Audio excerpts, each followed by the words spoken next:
Welcome to the calm before the storm in Halifax, Nova Scotia, as the city and region anticipates some nasty weather. But inside Scotiabank Centre, a rivalry resumes in the 2019 Subway AUS Women's Basketball Championships.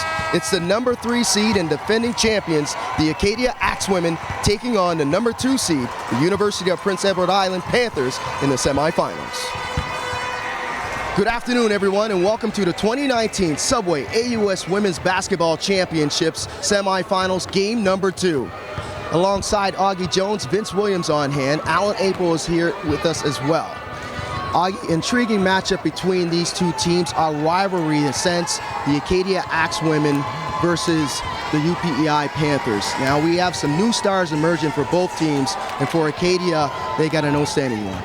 Well, they do. Jada Vino, hometown player at Acadia, playing in her first year, Rookie of the Year, and somebody who started out at St. Mary's and then transferred back home to Acadia and had an outstanding year. And yesterday she was on fire.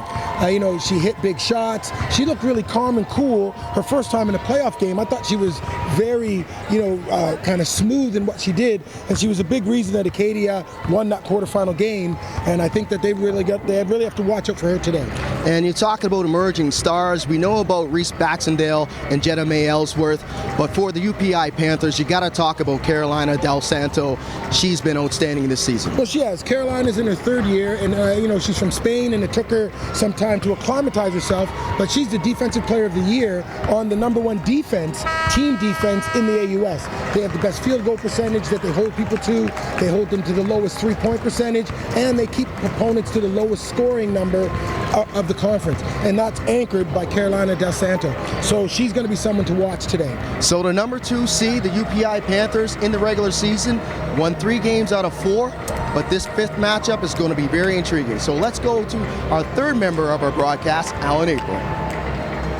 Thanks, Vince and Augie. Well, as you guys mentioned, this is a rematch of last year's AUS Championship Final, where the Acadia Axewomen took down the Panthers 80-69. But while the teams are the same, a lot of different characters this year. And for UPEI, that starts with first-year head coach Matt Gamblin. Gamblin has taken over this team and has them playing better than ever before. Offensively, they look like a new team, and defensively is where it all starts, as you mentioned, number 1 in most categories across the conference. And for him, it's the backcourt of Jenna May Ellsworth and Reese Baxendale who lead the way, but they'll have their hands full today with the backcourt of Acadia's Haley McDonald, and as you mentioned, Jada Vino, coming off a spectacular performance in yesterday's win. For the Axewomen, it's a lot of new faces in the lineup. They graduated 4 of 5 starters from last year's championship team. Both teams have experience playing at the Scotiabank Centre, and it should be a great game here today. Looking forward to it. The winner will move on to take on the Memorial Seahawks in tomorrow's final. Right now, we're going to send it over to the PA announcer for today's player introductions.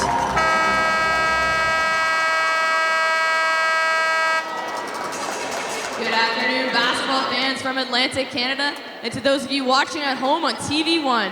Welcome to the Scotiabank Centre for the 2019 Subway Atlantic University Sport Women's Basketball Championship, presented by PepsiCo Canada. Featuring as the visiting team in today's 2nd semifinal game matchup is the Acadia University Axewomen. They finished the Atlantic University Sport regular season in 3rd place with a record of 13 wins and 7 losses for a total of 38 points. And representing as today's home team from the University of Prince Edward Island, the Panthers. The Panthers ended the AUS regular season in 2nd place with a record of 17 wins and 3 losses to finish the season with a total of 48 points. And now, here are the starting lineups for both teams in alternating order. The first starter for Acadia is a 5'9" wing in her 4th year from Fall River, Nova Scotia, number 1, Ellen Hatz. The first starter for the Panthers is a 5'10" guard in her 3rd year from Charlottetown, PEI, number 4, Jenna May Ellsworth. The second starter for the Axewomen is a 5'5" guard in her 3rd year from Port Williams, Nova Scotia, number 2, Haley McDonald. The second starter for the Panthers is a 5'8" guard in her second year from Sussex, New Brunswick, number 9, Reese Baxendale. A 5'9" wing in her third year from Lawrenceville, Georgia, number 7, Lene Adams. A 6-foot guard in her third year from Quito, Ecuador, number 11, Carla Yapez. 5'10" wing in her first year from Port Williams, Nova Scotia. This year's Rookie of the Year, number 9, Jada Vino. 5'10" forward in her fifth year from Fortune PEI, number 12, Jane McLaughlin. And the final starter for Acadia is a 5'11" power forward in her second year from Melbourne, Australia, number 13, Sarsha Cottle. And the final starter for the Panthers is a 6'1" center in her third year from Barcelona, Spain, this year's Defensive Player of the Year, number 15, Carolina Del Santo. In his fourth season as head coach for the Axewomen and a former Acadia University student himself, let's say hello to Len Harvey. And the head coach for the Panthers in his first season behind the bench, a Spencer's Island native, please welcome Matt Gamblin. The referees for today's games are Gerard McDonald, Manny States, and Jen McKenzie.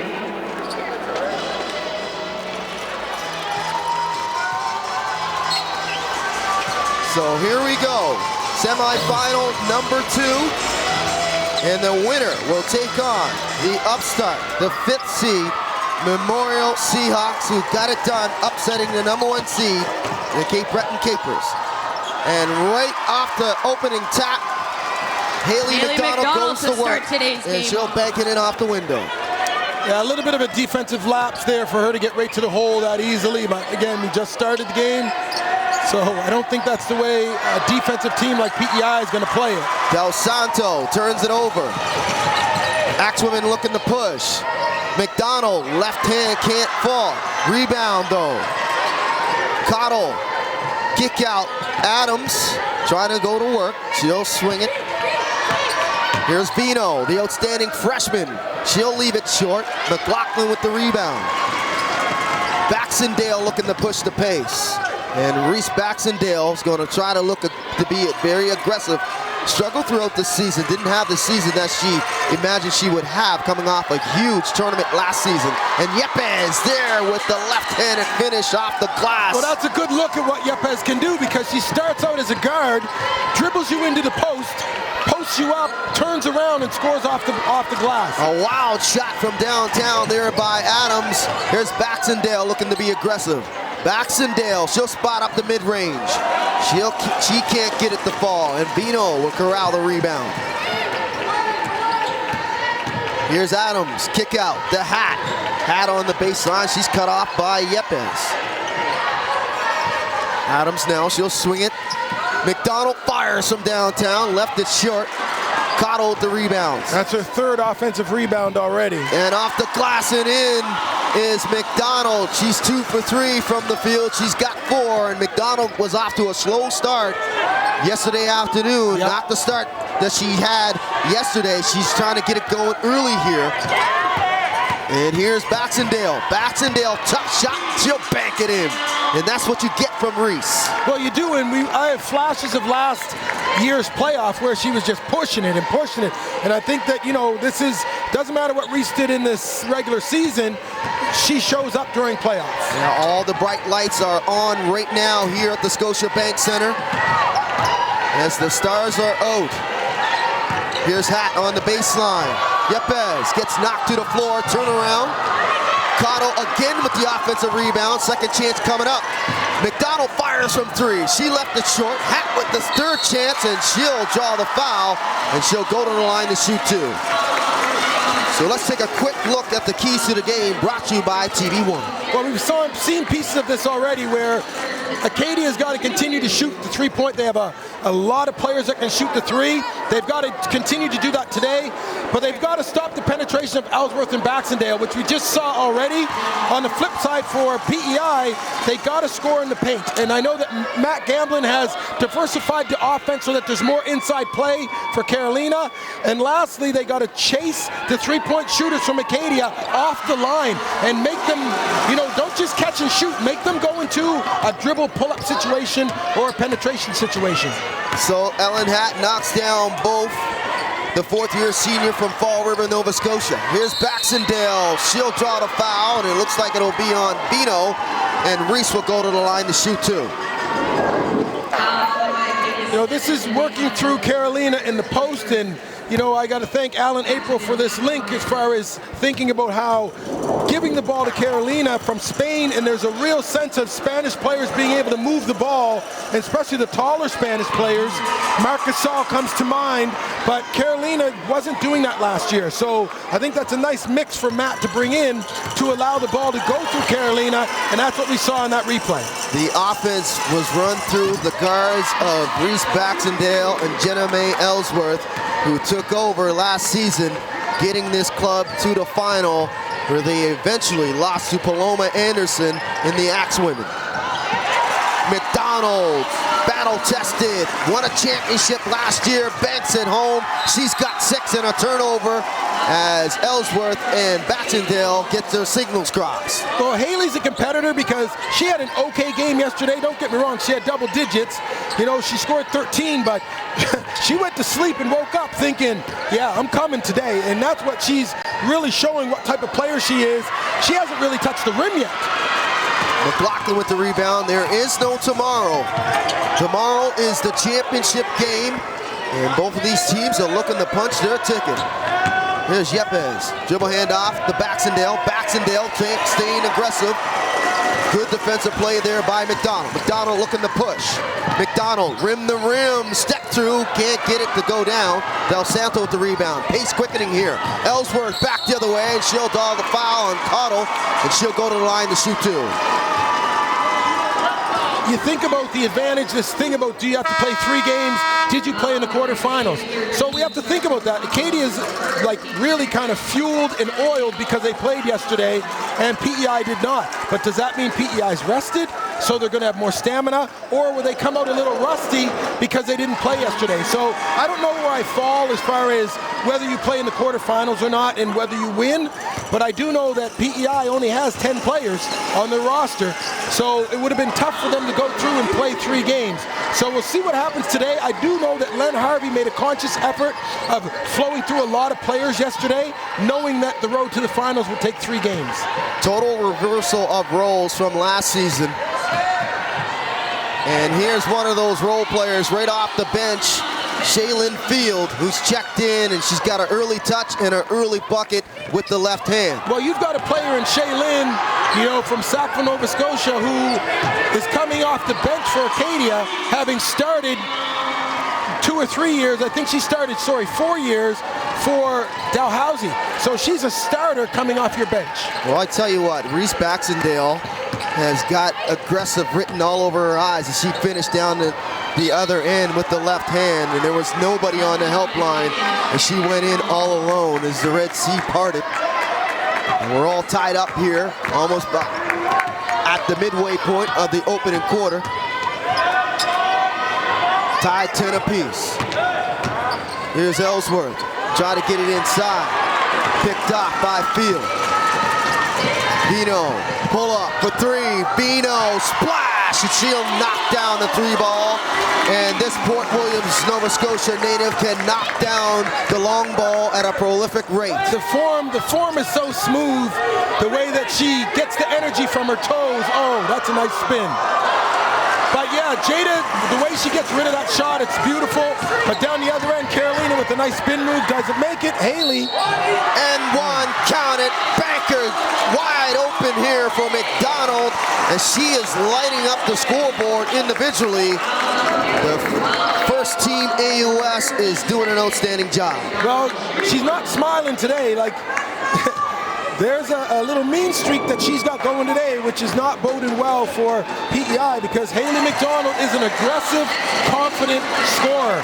And if she gets going, she could put up 30-40 tonight. Averaging 23 points on the season.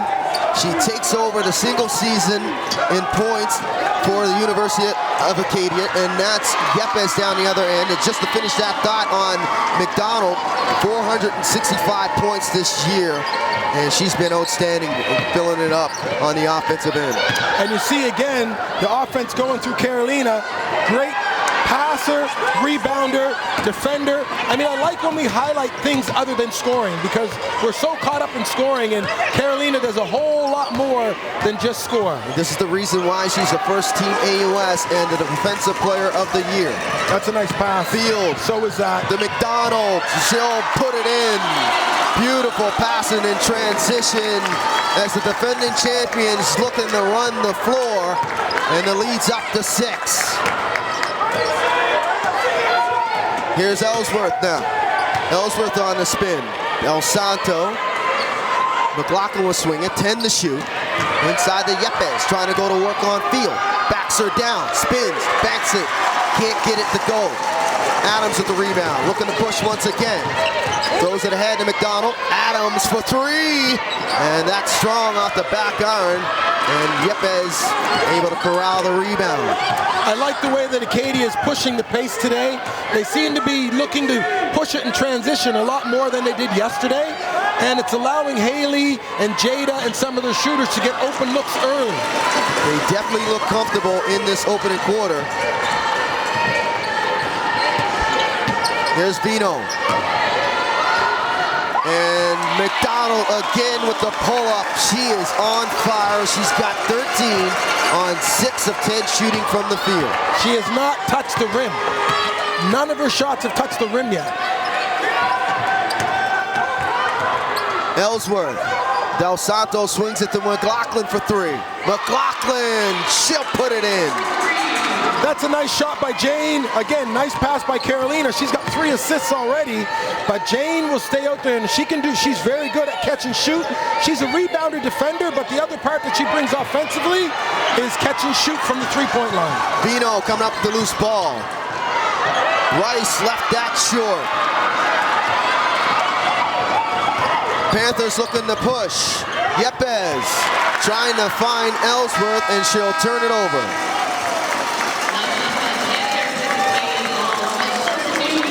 So the road to the final, as you can see, Augie.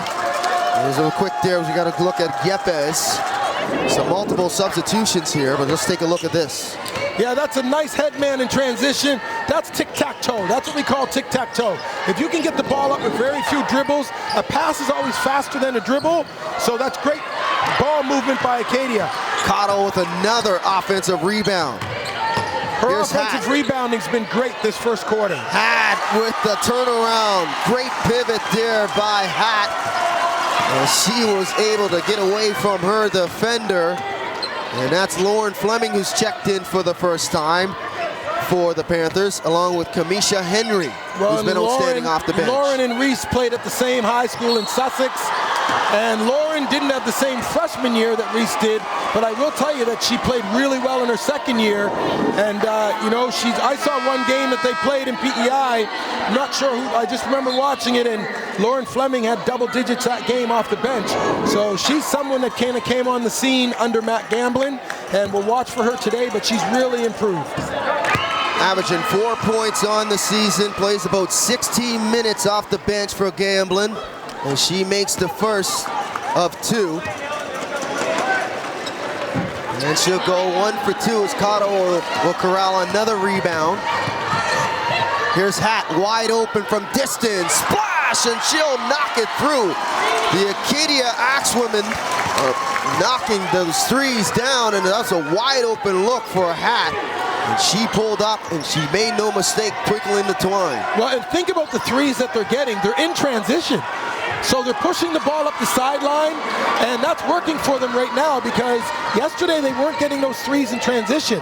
So it's a scary thing if Acadia is going to shoot 3s within the first 10 seconds of the 24-second clock. So under a minute to go here in the opening quarter. Hat trying to knocked down the mid-range, and it's last touch here by Cottle. I mean, you see it pushed up here in the replay, and Jade has really been making these passes, but it forces PEI to find people early, and instead of finding people in the paint, they've got to find them out at the three-point line. Ellsworth gets in tight, and she's bumped by Vino, and she'll go to the line to shoot too. Well, I like how Jenna May kind of initiates contact, and that's part of what she does. I mean, she's strong, and when she gets to the hoop, she's going to get fouled because she's coming into you, and she's still able to get the shot off. She presents a very tough matchup defensively for Acadia in their backcourt. They're going to continue to be aggressive. Number 9 and number 4 wearing the white jerseys. That's Baxendale and Ellsworth. She'll knock down 2, and that cut the lead to 5.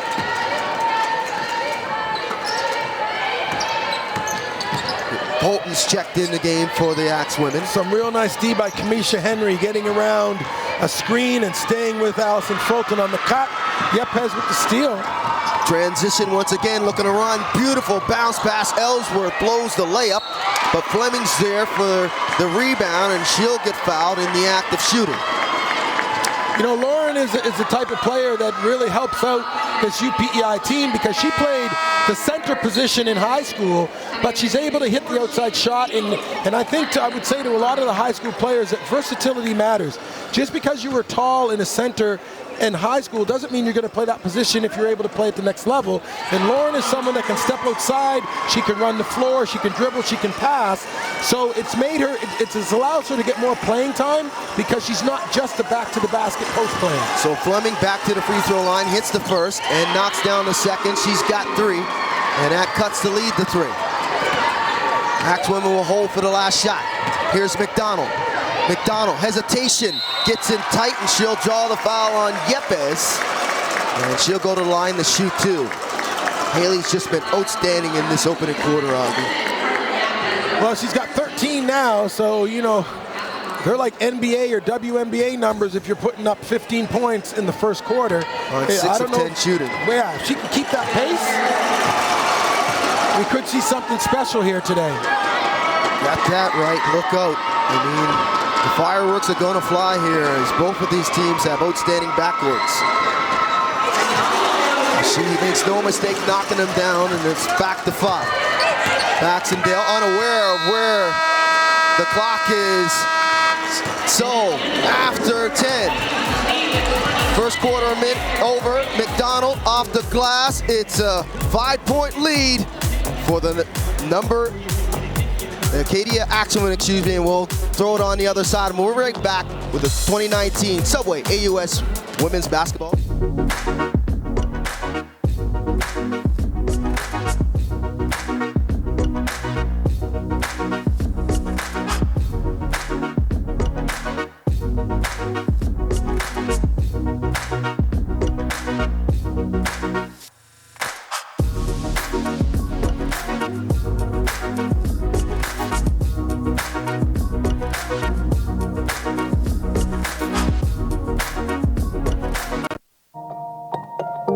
There's nothing faster than light. Fiber optic uses light to deliver the internet. It's the fastest internet technology, so you can share, learn, stream, or do whatever you want at the speed of light. And only Bell brings fiber optic internet right to your home.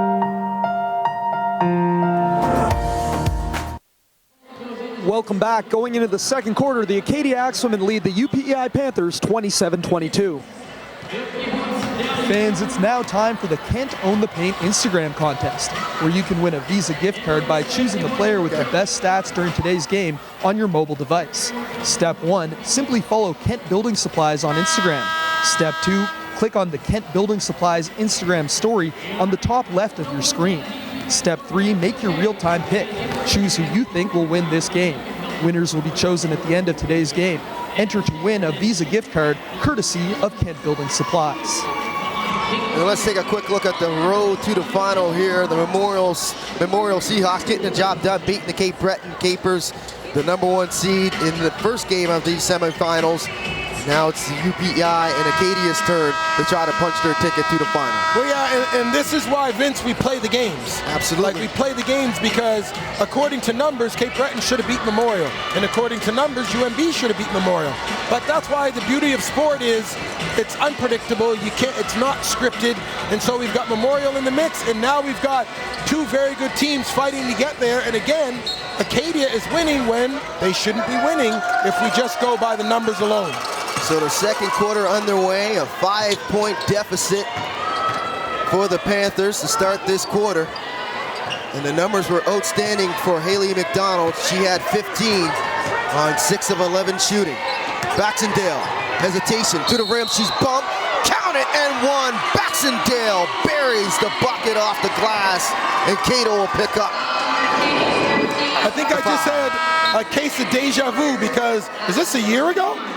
Like, this is what Reese did last year. That's a nice take, gets the hit, finishes. There's a magic in that. And again, I mean, if she can keep it up, this is what Reese Baxendale did last year, coming on the scene as a freshman and making these type of aggressive penetration finishes.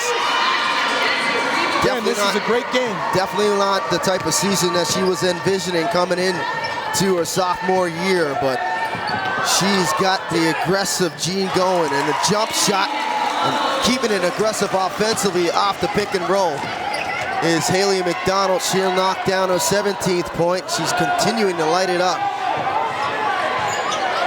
Here's Fleming, all bottled up by Field. Field comes up with the loose ball. Shaylin's an outstanding defensive player, and I was just about to mention that she's in stance and she's using her arms. And I would say that to the young players out there. Defense is played by moving your feet, but having your arms in the passing lane, making it difficult for the offensive player to see where to pass to. And Shaylin Field does that excellently. So the tie-up forces the arrow to Acadia. Vino for three. Jada unable to get that to fall, and here's Baxendale. She'll bring it across the timeline. Baxendale, good close out there by Adams. Backdoor is Fleming, she's bumped. Del Santo picks up the loose ball, and she'll bank it in.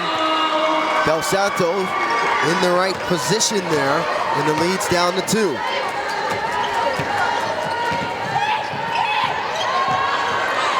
Field with the left hand off the glass, and she'll finish. So Shaylin continuing to be aggressive. Well, yeah, and I'm impressed. We always talk about playing in this environment because the venue is even visual spatial. There's a lot more space outside the court, but it's a lot more difficult too because your fans are not as close to you, and you don't feel like you're playing at home. When you play at PEI or at Acadia, you can feel the fans.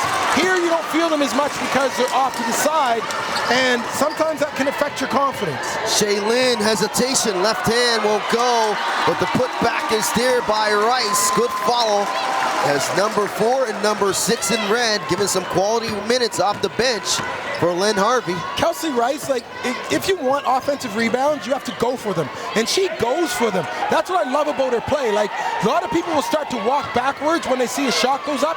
She runs towards the hoop to go get the rebound, and she does that consistently. I love that about the way she plays. Continues to move, get to rim, she does. McDonald again on the pull-up. That rims out. Rice fighting for the rebound underneath the bucket.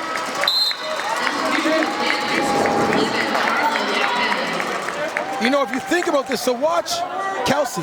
Like, is it a coincidence that she's standing right there? No, she puts herself in the position to get offensive rebounds, and that takes heart, that takes effort, and it also takes the thing that I may not be the best scorer, but I'm going to make sure that I do my thing, and she does it well. Nobody blocking her out.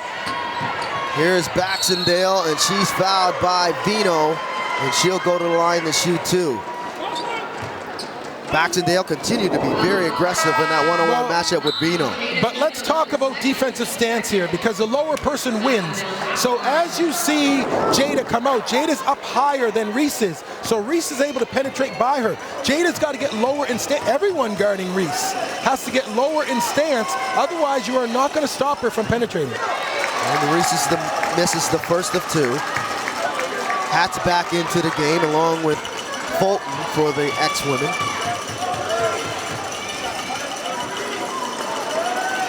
Baxendale with the second, and she'll knock it down. So she goes 1 for 2.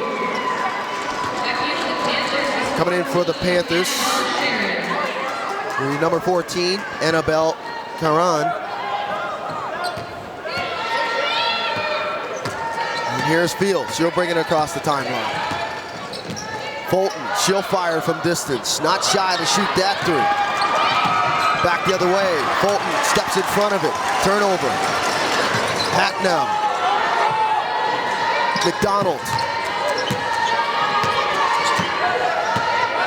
McDonald taking her time. Fulton again trying to get inside, and she'll draw the foul. And she'll go to the line to shoot 2. You know, it always seems as though Acadia has 3 very good three-point shooters as an option. So you've got Ellen Hatt is usually in the corner.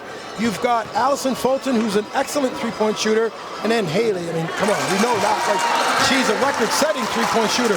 So when you have to guard that many three-point shooters out on the perimeter, that's difficult. You got your work cut out for you. Fulton, she'll drop down both of them. That'll extend the lead back up to 7. Here's Baxendale off the pick and roll. Good defense there by McDonald. Forces the tough shot there by Baxendale. Now, I would have to say now, too, that Reese has to recognize when she has something and when she doesn't. And I realize she's playing well, but that particular possession, she got away from the teamwork, and it was not a good possession because the shot she took was guarded. Here's Fulton again, looking to get inside. Fulton, and she left that short. Baxendale back the other way in transition and bumped. It's got on, and she'll go to the line to shoot 2 as Ellen Hatt will pick up a personal. Vino will look to check back in along with Jenna May, excuse me. Reese Baxendale will get her first rest here, and she'll probably get some instruction here from head coach Matt Gamblin, but as you said, Augie, Baxendale continue to be very aggressive, but she's got to get other people involved. Yeah, and I would say those other people are, you know, Jane McLaughlin is a person that is catch and shoot, so you've got to drive and dish to her. Yep has started out well. She hasn't got a touch in a few possessions. Now, Reese also was scoring, but that's just an example of one possession. And what's interesting is that Allison Fulton made the same type of bad shot guarded possession right afterwards. And, you know, in that case, that's not the best basketball when you're shooting guarded shots. So Annabelle goes 1 for 2 on that trip. Here's McDonald.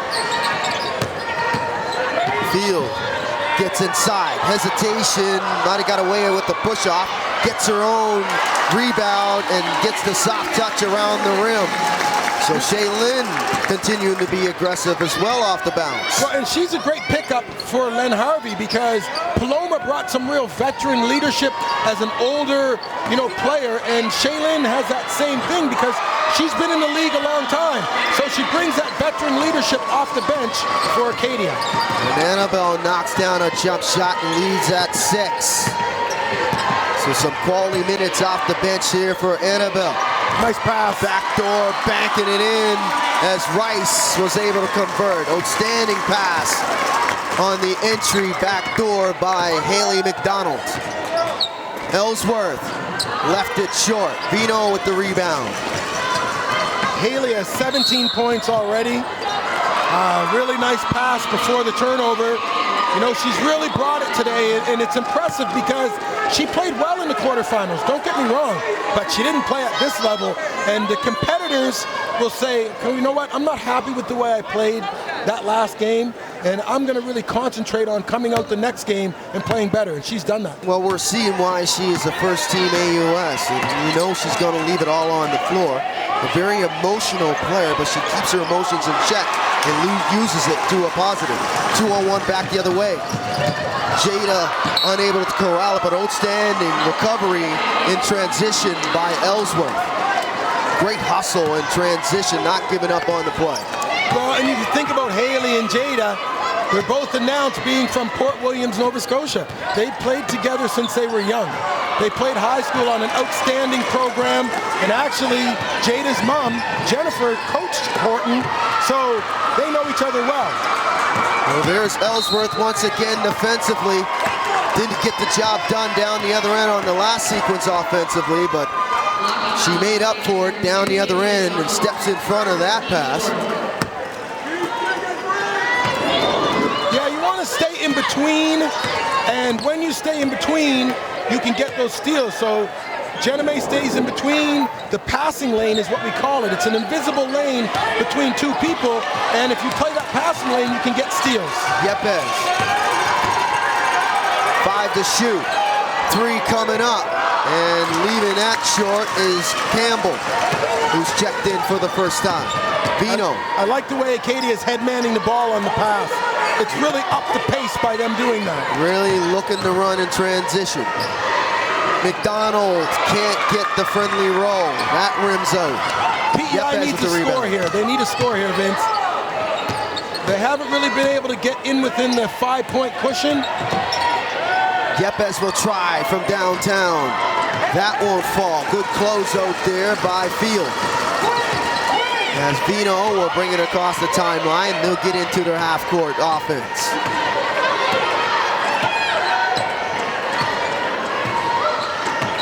Ten to shoot. Yeah, that took a long time to set up. Here's Vino. McDonald. Inside.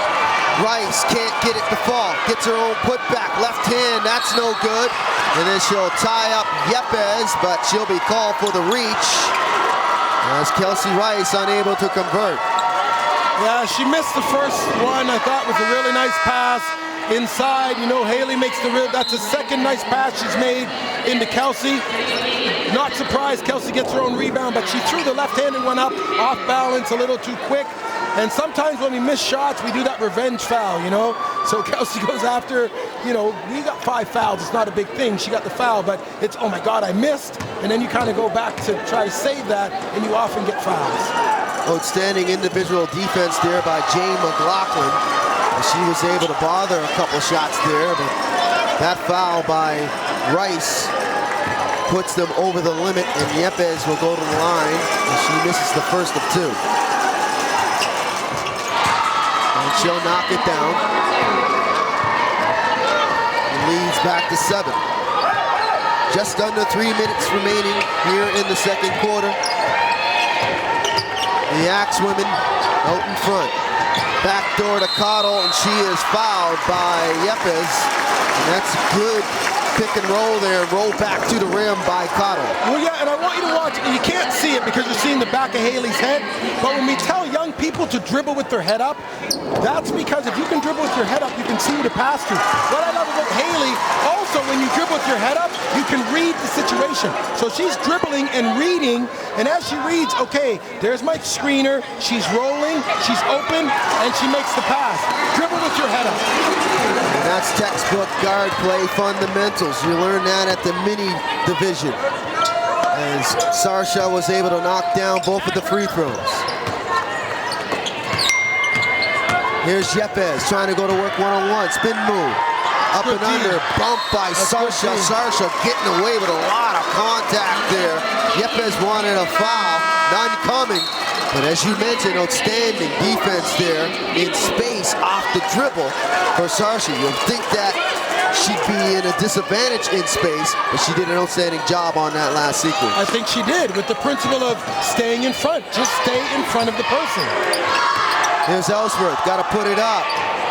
Annabelle, that rims out. Rebound by Field. Here's Adams now. Adams taking her time, she'll pull up from 3. That's too strong, gets her own rebound. And Del Santo able to bother that shot. Here comes Baxendale to Ellsworth, and she'll bank it in. So there you go, from defense to transition, pushing it ahead. As Baxendale able to find Ellsworth. Here's McDonald off the screen. That's a great screen. Del Santo cut her off at the pass. McDonald inside. McDonald floater, and she'll rattle it down, and Matt Gamlin wants to talk it over, rightfully so. Well, Haley's got 21.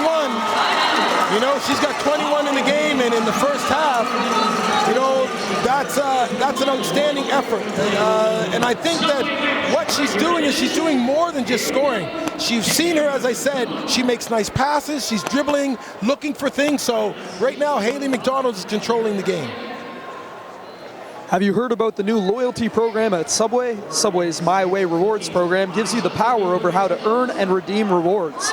The program has some fantastic features and giveaways that members can take advantage of, including exclusive deals, food rewards, and more. Subway, the official fuel of Atlantic University sports. So it's a 9-point lead for the defending champions, and they've done an outstanding job letting Harvey's club in the first half here, but still some work to do for both of these teams. Definitely, and we've talked about shot selection. There's good shots and there's bad shots. And when we talk shooting percentage, it often is because you take more good shots. What's a good shot? It's an open shot, or a shot that you get space in order to get it off. So right now, Acadia is taking more good shots than PEI is taking good shots. And sometimes you'll take a bad shot and it goes in, but the percentages don't work in your favor. So if you continue to take bad shots, which are guarded shots, a lot of times there's a problem where there's a risk-reward to it, where if you take a tougher shot, yeah, it looks good, but the chances of it going in are slim. And that's a great point, because right now the Acadia Axewomen are shooting 37% from the field, 16 of 43, compared to 31 of the Panthers of 10 for 32. So the Axewomen coming out of that timeout, looking to be aggressive defensively, put on a full-court press. Ellsworth, though, the pull-up, can't get it to fall. Field with another rebound. And McDonald will bring it cool, calm, collectedly across the timeline. Fulton checking back into the game for the Axewomen. McDonald, good bounce pass. That's blocked, though, by the Defensive Player of the Year, as Del Santo says, get that out of here. Well, Carolina, Defensive Player of the Year in the AUS, but she's got long arms and great timing. That's arms. Yeah, definitely. I mean, she gets it up and she's straight up, but also she's got extra long arms. And again, she blocks the shot, return to sender.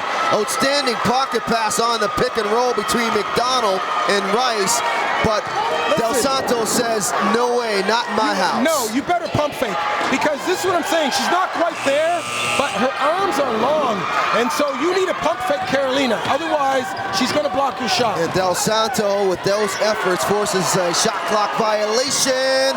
3 in, went down and came rote. And that was a big moment there for the Panthers. Under a minute to go here in the second quarter. Yeah, that 3 would have really helped out. Now we're down to 30 seconds. Here's Field now. Field looking to go to work one-on-one. Field can't get it to fall. Loose ball. Panthers looking to run. Baxendale in transition. She's bumped to the floor. Adams with the rejection. And the physicality really turning up here, as Acadia might have got away with multiple fouls down the other end there, Augie. So 21.1 seconds remaining. Matt Gamblin is looking for an explanation in his first season at the helm here for the Panthers. But a timeout on the floor. Len Harvey's got to be happy with what's happening here, as he's taking a look at the notes real quick and try to draw something up here with 48 seconds remaining. Yes, but I do know that Matt Gamblin, who's a pretty laid-back guy, was really not happy with the amount of contact. And I have to say, if we're going to say, okay, that's a foul, that's not a foul, well, in that case, there was definite foul contact when Reese went to the hoop. That wasn't called. And referees are not perfect. I think that, the referee crew that we've had this weekend, the crews have been great. But in that particular time, I think Matt Gamblin had a real reason to be upset, because PEI needs those calls right now. So they can't afford for you to miss those calls and not get Reese to the hoop, to the foul line. To be a sponsor of AUS basketball. Located right across from the Scotiabank Centre, the Roxbury has a DJ every night, 7 days a week. Celebrate the AUS basketball championships this weekend at the Roxbury Urban Dive Bar. So a great crowd on hand here at the Scotiabank Centre alongside Augie Jones, Vince Williams on hand, Alan Ackles is here as well. And it's been an outstanding first half between both of these teams. And the fans have been treated to a great matchup in the second semifinal. Well, yeah, and I love that you and I get together to celebrate women's basketball, because I love women's basketball. I love the teamwork. And then, you know, to see some of the stars in our league come out and play well, it's a great weekend for me. So, you know, right now it looks like Acadia is taking control of this game. Baxendale trying to beat the clock. Baxendale will throw it up. She's blocked, gets it back, fires, and that'll do it. Baxendale and the Panthers trying to claw back. So after 20 minutes, they trail by 9. We'll be back on the other side.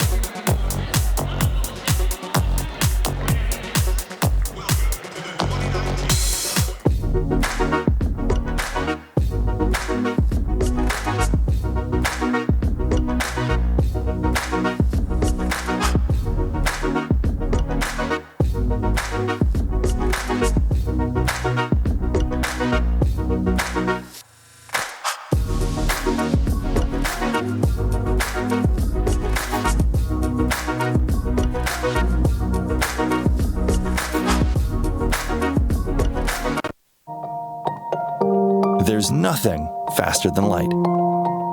Fiber optic uses light to deliver the internet.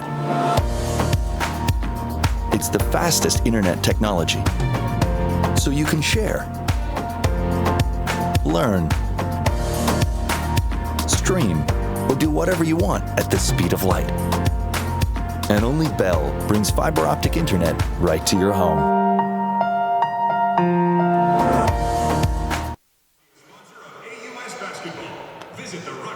The Acadia Axewomen lead the UPEI Panthers 43-34 heading into the half, joined now by Axewomen head coach Len Harvey.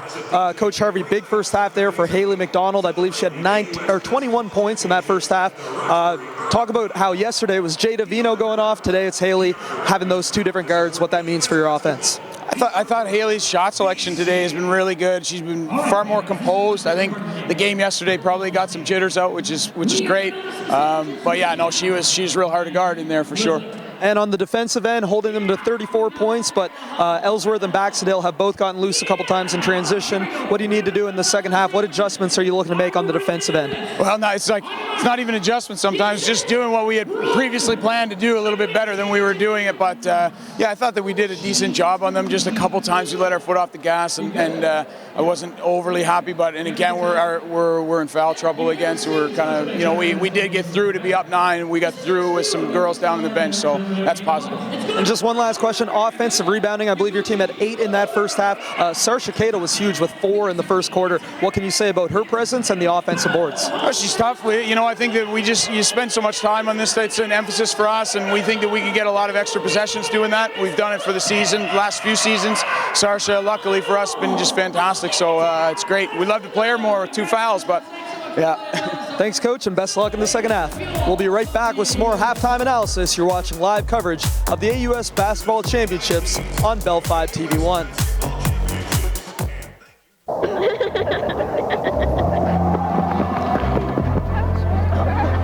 Hey, go on! Go on! Mind your own business!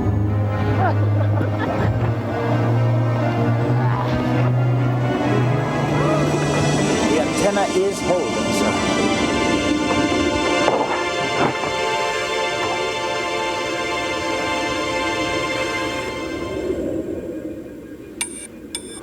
Yes, bravo. Oh, look there. Yes, indeed. This is going to make your world a lot different than the one I grew up in. You know where England is? Sure, it's over there. And over there is where that sound is coming from. Right, Mr. Marconi?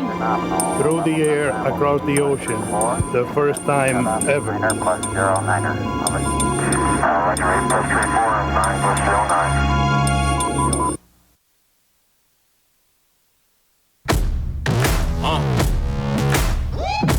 Yeah, so you can see how these are just little, basically absorbent patches that will capture your sweat. And then we just measure how salty your sweaters. When they hear the sound of the drum, they'll be saying, oh Lord, here they come. Yeah, here we come. Here we come. Here we come. Here we come. Yeah, here we come. Hey, here we come. Here we come. Here we come. Yeah, here we come. Hey, here we come. Hey, here we come. Here we come. Oh, sorry. Sorry. Sorry. Sorry. Sorry.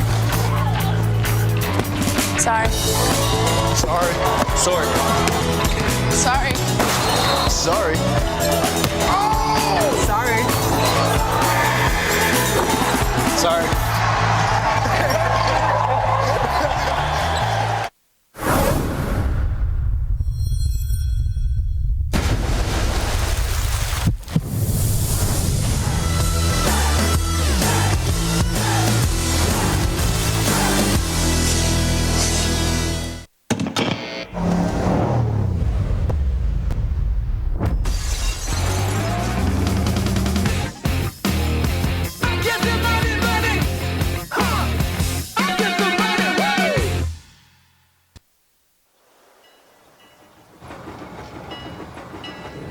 It's packed to the rafters in the Edmonton Arena. Everyone is feeling the pressure on the Grabs as they await the American champs. Here's the Cleveland favorite Knits now, and boy, do they look impressive. Look at their uniform. I bet you could sure run in smart shirts like those. Not that. Look, world champs, my eye. Grads, we don't play for glory. We play the game for the game's sake. So tonight, you're going to earn that title by playing your game. Teamwork, passing. Let's show them what it means to play the Grads. The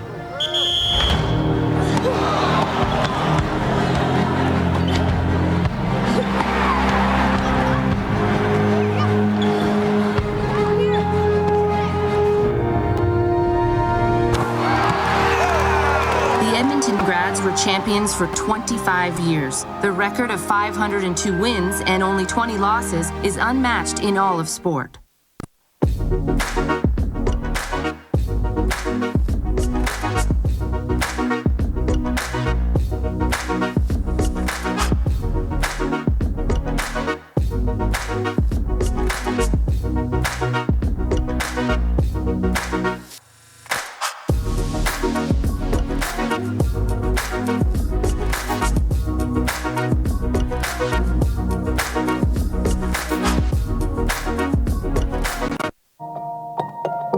There's nothing faster than light.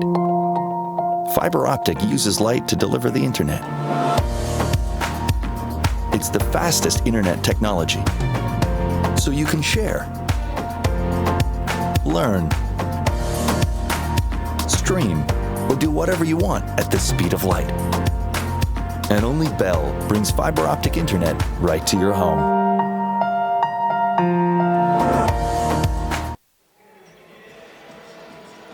Welcome back to the AUS Championships semifinal on Bell 5 TV1. And at the half, the Acadia Axewomen lead the UPEI Panthers 43-34. And while on TV you see all the great basketball happening on the court, you might not see what's happening at timeouts and at the half. And to explain a little bit about that, we have the fan frenzy manager of the weekend, Brandon Brown. Brandon, thanks for joining me here. No problem, no problem. It's always a pleasure to be here.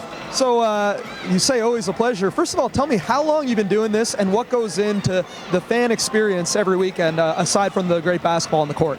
Yeah, so this is my 9th season, and myself, along with my crew of like 10 people, we basically, what we do is we run all the timeout games and the halftime games. So we're out in the crowd, interacting with everyone, and just building relationships with our fans and bringing them on the court to get an experience of like a timeout game or a halftime game. So, yeah.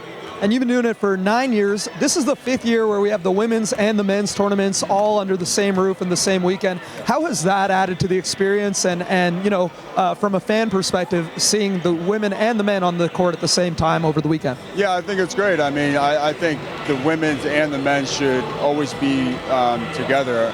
It just brings, you know, more fan experience out, so it helps our end with the fan experience. So, yeah, that's what we're about here in Nova Scotia, is building both the men's and women's basketball side of things. So I think it's great. And finally, Brandon's also an excellent basketball trainer, trains a lot of players. Just quickly, I want a prediction for the rest of this weekend.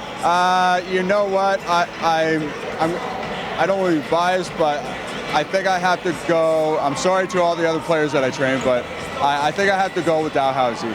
Yeah, they're on a hot streak, and I got to stick with the guys that I've been working with. So. All right, well, thanks to Brandon for keeping the fan experience great all weekend long. We're going to be right back with the second half. You're watching live coverage of the AUS basketball semifinal on Bell TV 1.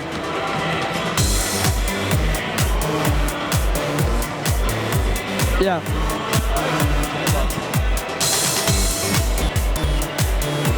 I think I should.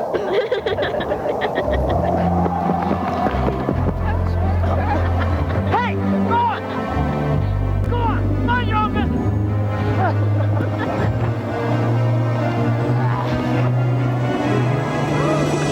The antenna is holding, sir.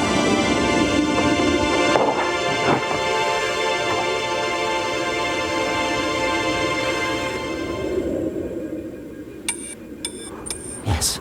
Bravo. Oh, look there. Yes, indeed. This is going to make your world a lot different than the one I grew up in. You know where England is?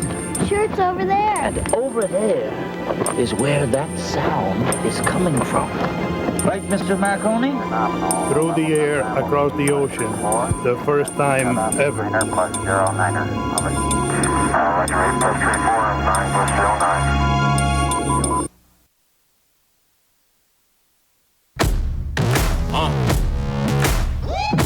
Yeah, so you can see how these are just little, basically absorbent patches that will capture your sweat. And then we just measure how salty your sweat is. When they hear the sound of the drum, they'll be saying, oh Lord, here they come. Yeah, here we come.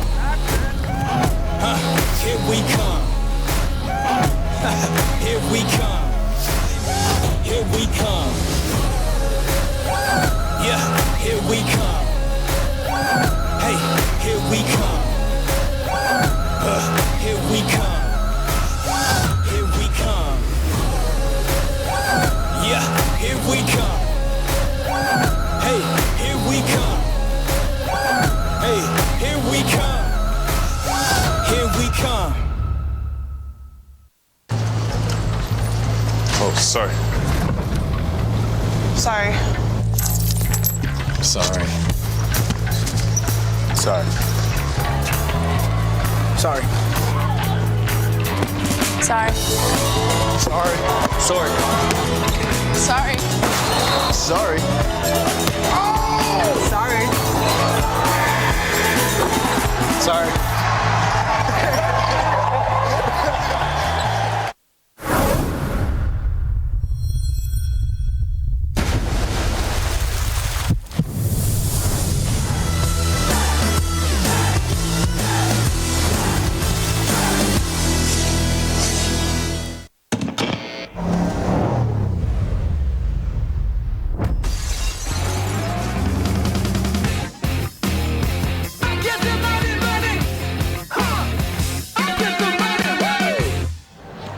Welcome back to AUS Basketball Semifinal Saturday on 5 TV1. At the half, the Acadia Axewomen lead the UPEI Panthers 43-34. Joined now by Panthers head coach Matt Gamblin.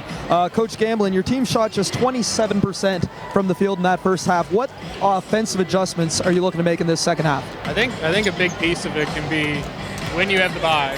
I've been in both situations. When you have the bye, you have a team that played yesterday and played well. They come in with momentum. So it's up to us to make our adjustments in the second half and start to play our game. And you talk about that momentum. Haley McDonald, obviously a great player. She has 19 first half points. What can you do in the second half to try to contain her? Yeah, we gotta meet her earlier with the ball, and then we gotta play defense with 5 people, not just with 1. All right, thanks, Coach Gamblin. Best of luck in the second half. Back to you, Vincent Augie, for the second half. Thanks, Alan. And let's take a look at the numbers after halftime break, brought to you by TV1. Well, I think that they've got UPEI, as Alan just kind of linked with Matt about that, they've got to move the ball more and get other people involved, because we know that Reese is playing well, but she's 3 for 11, and Jane McLaughlin and Carolina Carolina haven't gotten a whole lot of touches. So here we start out with the hottest hand in the game, Haley. She comes off the screen there, finishes. Like, this is an all-around play here right now. And she's reading it real nicely, pulls up when people aren't playing her. And then Reese also played real well. That's an aggressive drive right there.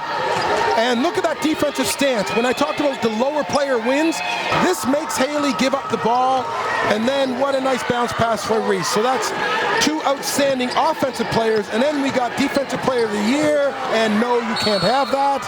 And and once again, Carolina, you got there in front of me, boom, I got long arms, you're blocked, and she's a great anchor at the back of a defense. Man, oh man, what a highlight pack there. Thanks to the boys in the truck, rolling that one together. Lots of aggression. You could see the fire in the eyes from both of these clubs. And Reese Baxendale on that on-the-ball defense against Haley McDonald. You can just see the intensity. And on the other end, Haley McDonald taking what the defense gives her. That's a great way to put it. The pick and roll. If they're going to be aggressive, she'll blow by them. If they're going to play off, she'll knock down the jump shot. And that's why she's shooting a good percentage. She's taking good shots and making good reads. So the Panthers will start this second half with possession. Here's Baxendale. In tight, she'll turn it over. Not the start that Matt Gamblin needed or wanted. Back the other way comes McDonald. She gets caught in the air, but Adams is there. McDonald will fire for 3. Bang! As she knocks it down right between the eyes. And that's the start that Len Harvey needs to have coming out of that timeout break. Yeah, that's quite a tough situation where Reese takes a shot that's kind of forced, not a great shot, and it leads to Haley hitting a 3 on you, so...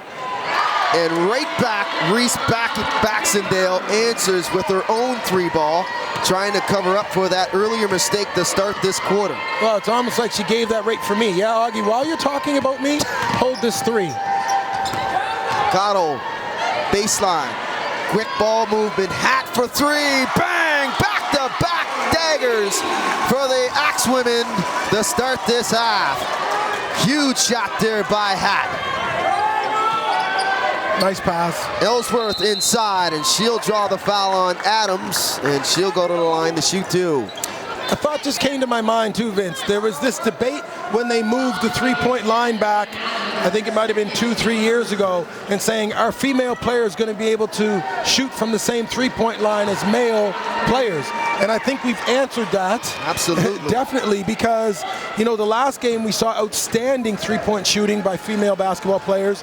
And then in this game, we're seeing the same thing. So, again, I think that, when we talk about equity in sport, women can do exactly what men can do, especially when it's on the ground. Maybe not dunk and things like that, but all the other things that a basketball player can do, women can do it just as well as men can. McDonald draws the foul, and just to add to your point, the 3-point shot is essentially the dunk in women's game. Yeah. It's a huge lift and an energy play. As McDonald gets to the cup, draws the foul, and she'll go to the line to shoot 2. Fort Williams, Nova Scotia native, outstanding first half, trying to carry over into the second and carry her team over the threshold and punch that ticket to the final. And she'll knock down both. So McDonald continuing to be very good offensively. Ellsworth back the other way. Great defense. Hat able to cut her off at the pass. Bino with the rebound. Good ball movement here by the Axewomen.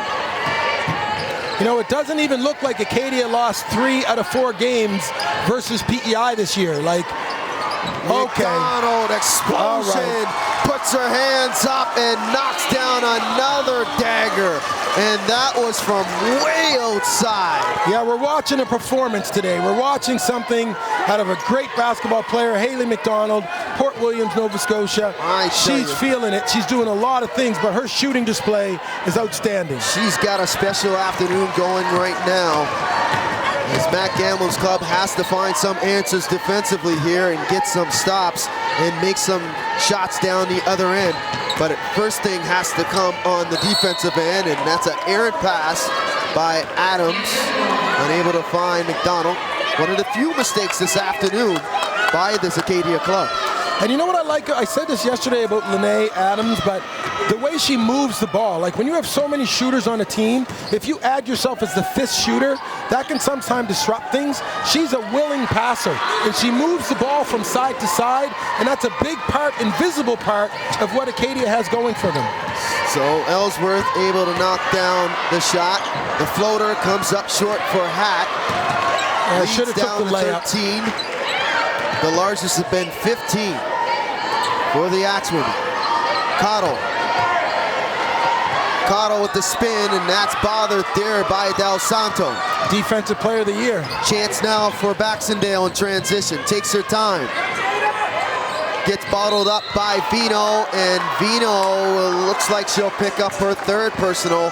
Did well to stay in front of Baxendale, but bailed her out with the reach. Yeah, and we often say that to players, again, speaking to young players, is don't reach, because you could have great position, but then once you reach, the referee has a chance to call you for a foul, and that was a great example of that with Jada. Great defense, but once you reach, you're going to get the foul. Yepes for three, and that's too strong, and Cottle with another rebound as that stat line continues to grow for her. So she'll swing it to Vino. McDonald for three. Again, splash! McDonald is feeling it. She's got 30 on 11 of 20 shooting from the field. She's 3 for 5 from downtown. She has been lights out. They don't have an answer for Haley McDonald. No, she's playing real well. And she steps in, takes the charge, and she's doing it on both ends of the floor. She's doing everything. I mean, it's beautiful to watch this, but again, is her body in front? That's great. And I know Tony Bianchini for Cape Breton did that a couple times in the game before this, but again, we talk about moving your feet, keeping your body in front of people, and if you have that position first, you're allowed to hold that position. And if the offensive player bumps into you, it's a charge. So it's a 16-point deficit for the number 2 seed Panthers, and a collision away from the ball between Baxendale and Hat. Baxendale will be called for the foul. So the first-year coach, Matt Gamlin, he's got some work to do in his first playoff game here as a bench boss in the AUS. Well, I just think that, there's a thing going on now around, I think PEI is feeling a little hard done by with the referees, but that's not explaining what Haley McDonald's doing to them. Absolutely. The adjustment needs to be made. Someone needs to take up the task. Either it's one-on-one or they got to switch to a zone, but somebody needs to step up to the forefront and say, okay, I need to neutralize you and make sure that you are neutralized so we can get things going on the offensive end and get those one-and-dones. Well, yeah, and even to switch to something defensively, I mean, I think that... And a shot clock violation, there you go. It may start them in the right direction right there as they dug in on that sequence and got the shot clock violation. That could be the momentum that they need heading down the stretch here in the third. Well, yeah, and a lot of the job of the coach is to get your players' mind right. And right now, PEI's mind shouldn't be on what's not going well for them. It's got to be on playing better basketball and making better reads and those type of things. And right now, that's not going on. They got to make shots, though, down the other end as Field turns it over. Ellsworth unable to get that one to drop, but that turnover will give him another chance as Kamisha Henry has checked into the game. We haven't seen her a lot. She's an outstanding reserve for the Panthers. She's had outstanding seasons. She has, and this is a most improved season for Kamisha, but as well, I think they brought her in for defensive because Kamisha's a great defensive player, and that's what they need as an anecdote to Haley McDonald. Desperately, Del Santo inside of Yepes. Yepes, left hand, and she gets the soft touch. Now, the drop. That's not a bad play because Jada has 3 fouls. Yepes is one of those guards that can really play inside, and Jada can't play her physical because she has 3 fouls. So that's a really nice offensive adjustment for Matt Gambling. So the Panthers, last touch there.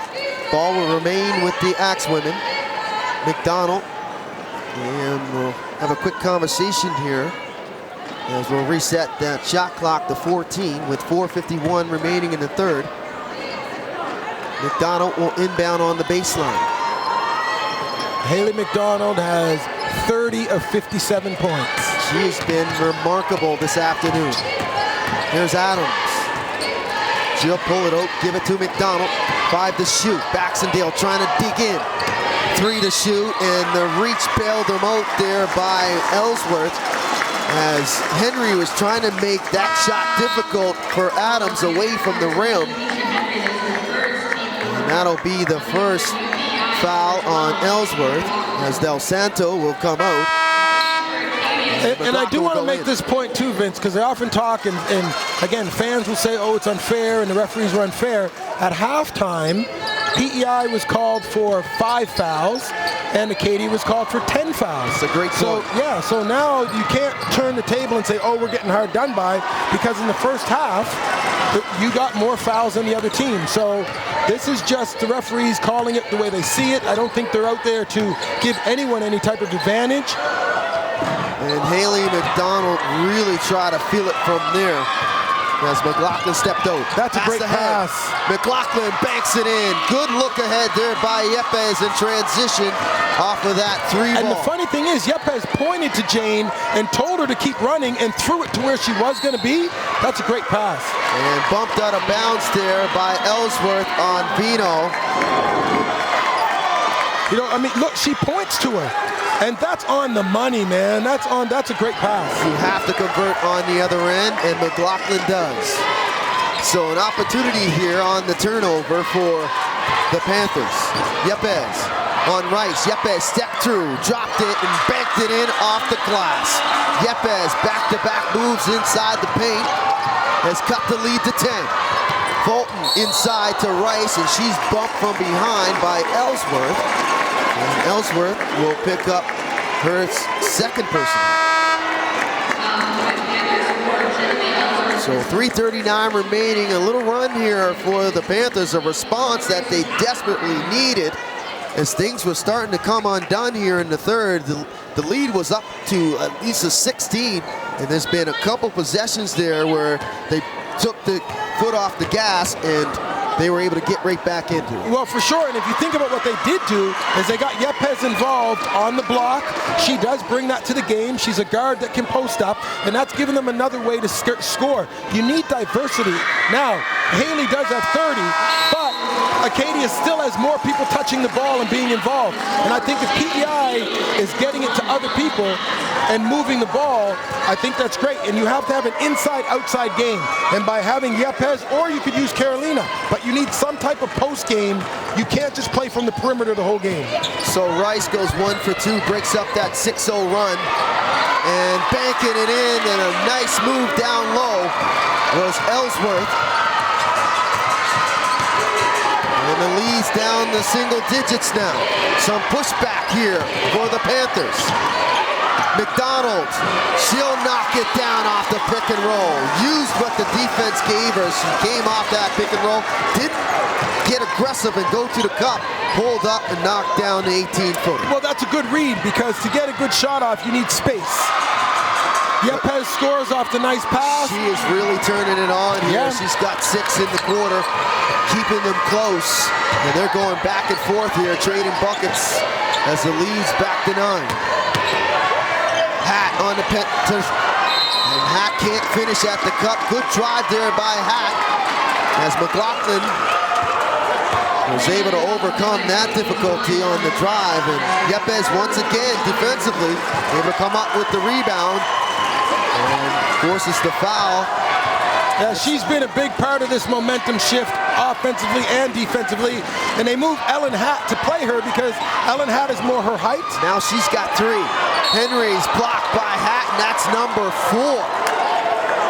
So not the sequence that Ellen Hatt was envisioning as she picks up her 4th personal. Well, and let's look at the upper body and lower body. Because often we just, oh yeah, that's a foul. It's contact. It's the contact right there, initiated by Henry. Good decision on the dribble drive. She'll knock down the free throw. Okay, now things are getting interesting, and I love that. I love when it gets closer. It's playoff basketball. It becomes more dramatic, and PEI is crawling back into it, and great job by Matt Gamblin. The last timeout he called, they've responded from that timeout. There you go. He had to make some adjustments. He had to really tell his troops to dig in. As Henry was able to knock down both, he's down to 7.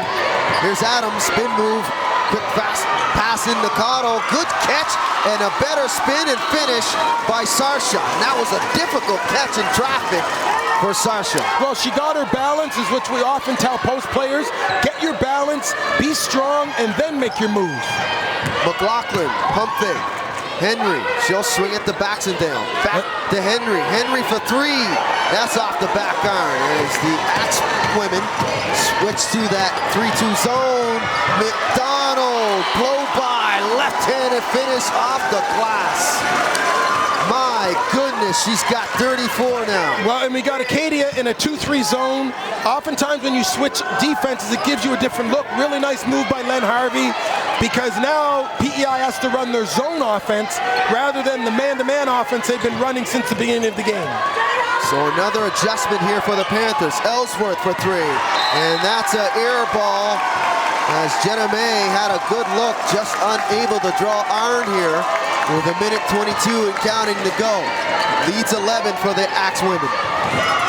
Cotto pushes off McLaughlin, gets away with it, and banks it in. The Axewomen have had an answer every time the Panthers have had that pushback. Here's Ellsworth to the cup. She leaves it short. McDonald transition. Vino, strong, blocked by Baxendale. Back the other way. Across the timeline. Baxendale to the cup. Kick out. Yepes. She'll kick it out. Ellsworth for 3. Bang! Ellsworth knocks it through. Yeah, that's a big shot right there. Field now, she'll get in tight and she'll draw the foul on Henry. The lead down to 10, but it's been back and forth in the latter part of this quarter, Augie. Well, yeah, and you see, oftentimes you get open shots from penetration. So Yepes penetrates, and I like what Carla's doing. Like, she opened up Jenna May for that shot.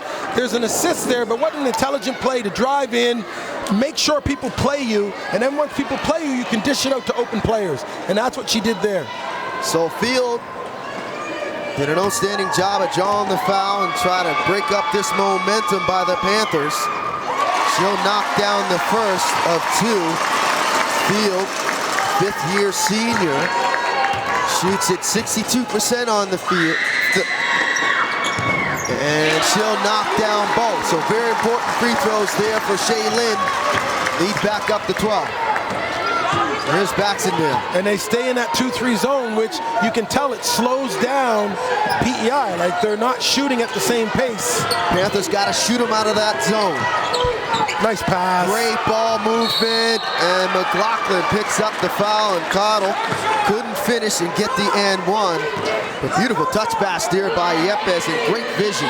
Well, yeah, she's really, been impressive in the second half around a lot of the things she's doing. She's posted up, she's gotten offensive rebounds, she made that really nice long-distance transition pass, and even that nice touch pass. She's showing the variety, and she played for the national team back home. She's got a lot of experience beyond this AUS thing. And that's a key in a 3-2 zone. Get somebody at the foul line, get that entry, and get those cutters back door. That opens up the spacing, and you get a natural 3-on-2 or a 3-on-1 if you can get a great decision by that person catching the ball at the free throw line. You're exactly right, because we talk about punch into the spaces. When you punch into the spaces against the zone, they have to squeeze in, and that opens up other people. So the Axewomen will hold for the last shot. Here's Pino. Pino, 3, 2, 1, 2. 2 to the cup. Kick out. Yepes. She'll kick it out. Ellsworth. Ellsworth for 3. Bang! Ellsworth knocks it through. So the Axewomen will hold for the last shot. Here's McDonald. McDonald fires for three. Good look off the back iron. Fields got to get it up before the gun, and she can't get it down. And we'll step aside, so we are top. It's a 10-point lead for the Acadia Axewomen. Here's McDonald. What a quarter she had. We'll be back on the other side.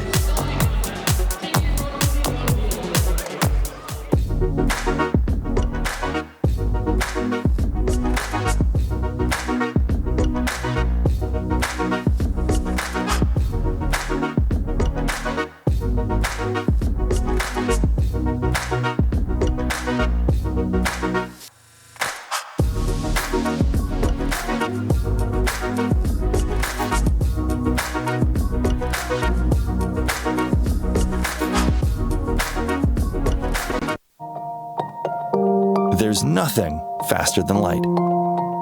Fiber optic uses light to deliver the internet. It's the fastest internet technology, so you can share, learn, stream, or do whatever you want at the speed of light. And only Bell brings fiber optic internet right to your home.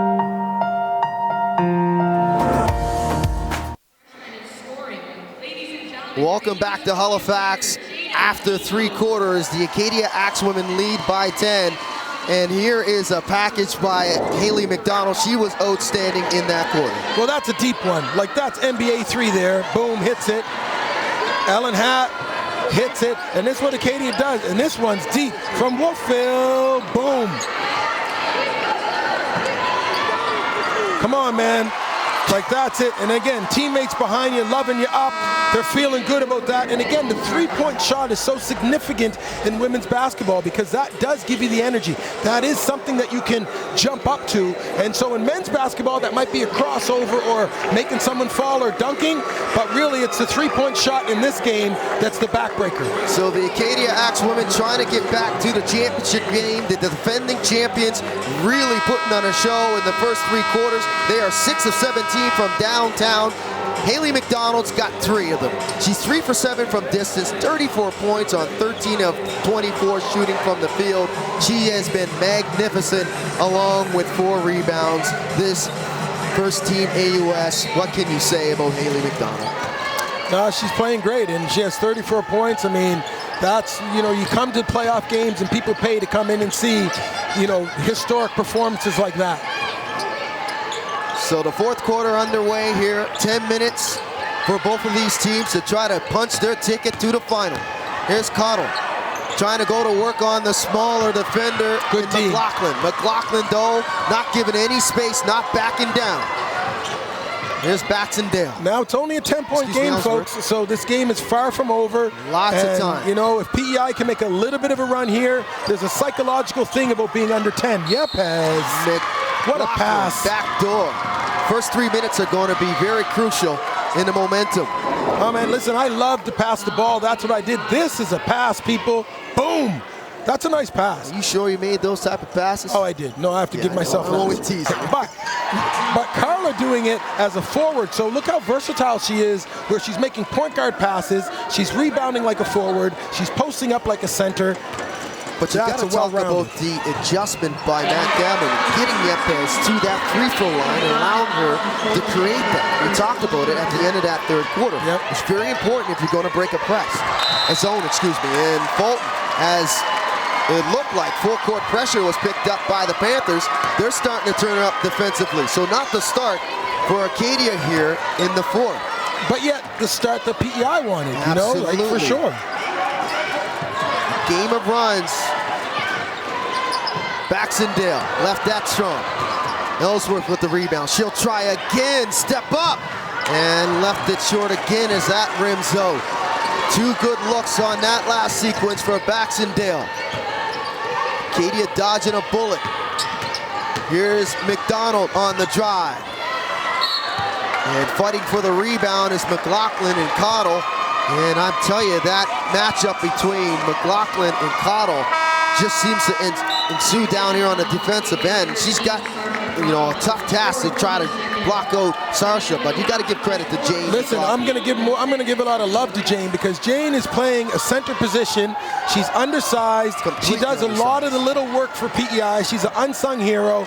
And you know what I mean? What's going on? She's boxing out and using her body to keep Cardo off the post block, and she's done an excellent job. She's a big part of this run that PEI's on. So Field and Rice will check in for the Axewomen.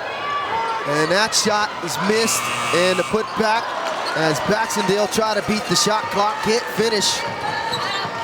And Acadia continue to play that 3-2 zone. McDonald fires for three, and she'll knock it down. That's number 4. Man, oh man, she's got 37 now. Yeah, she's gonna get 40 this afternoon. She's gonna get 40. It's a lot of points. What a great performance. Lead up to 9. Yepes.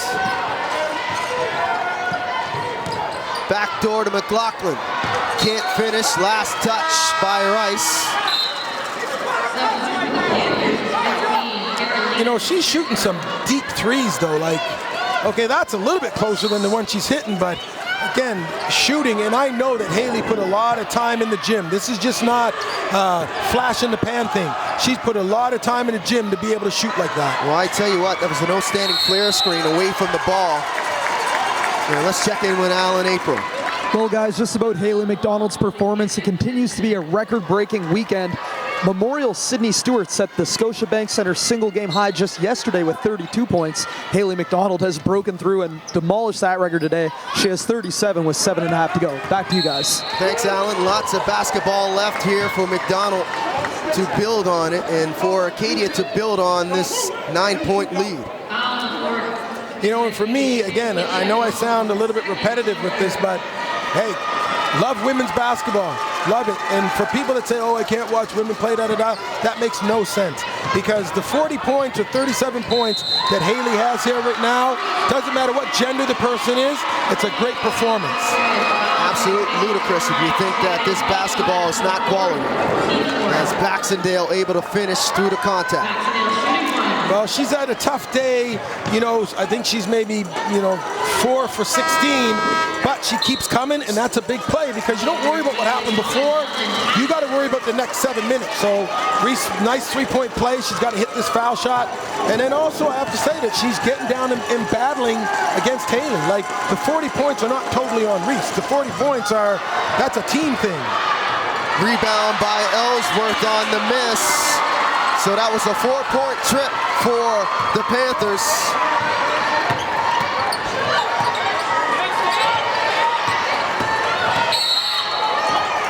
And it looks like a moving screen, maybe. No, Ellsworth will be called for the personal. And she stepped in front of Rice there. So one of the things I've noticed, though, Vince, not to cut you off, my bad, sorry, brother, is that, the parity of what's going on here. Because think about Munn. Munn came in number 5 and beat number 4 and number 1. And now we've got Acadia, who came in lower ranked. So there's real parity when you look at the women's basketball game. And there's a depth of talent that it's really exciting to watch. McDonald gets the friendly roll, banks it in, and she's continuing to explode. But you got to give it, and you got to go through her on the offensive end. She's got 39 now. And she's got 39 against the number 1 defensive team in the league. Here's Del Santo, faces up Rice. Tries to back her down. Fade away, off the glass, can't get it to fall. And shutting the door down once again defensively are the Axewomen. McDonald will bring it across the timeline. Go back to the 2-man game. Puts Baxendale on skates, fires, and that rims in and out. Rebound by Rice, great hustle, but she turns it over. Here's Yepes in transition. Yepes to McLaughlin. McLaughlin steps through, can't get it to go down. A scramble for the loose ball, and it looks like it's last touch by the Axewomen.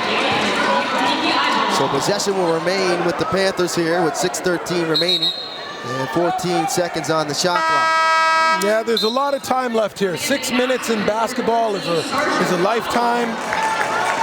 PEI is still in it. I don't know what you do to stop Haley. It's almost like, I don't know.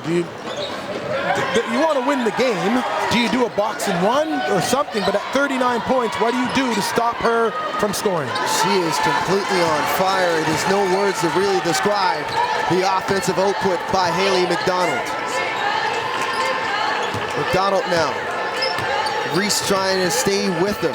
And it's been a battle, an uphill battle for Reese. 3, no good. Rebounds bounced around, pushed ahead. Yepes can't handle it. Off the foot of Hat though, and possession will remain with the Panthers. Good run out there by Yepes, but that pass by Del Santo just a little long. Yeah, it had a funny bounce to it, because once it hit the ground, it really took off, and Yepes couldn't get her hand on it.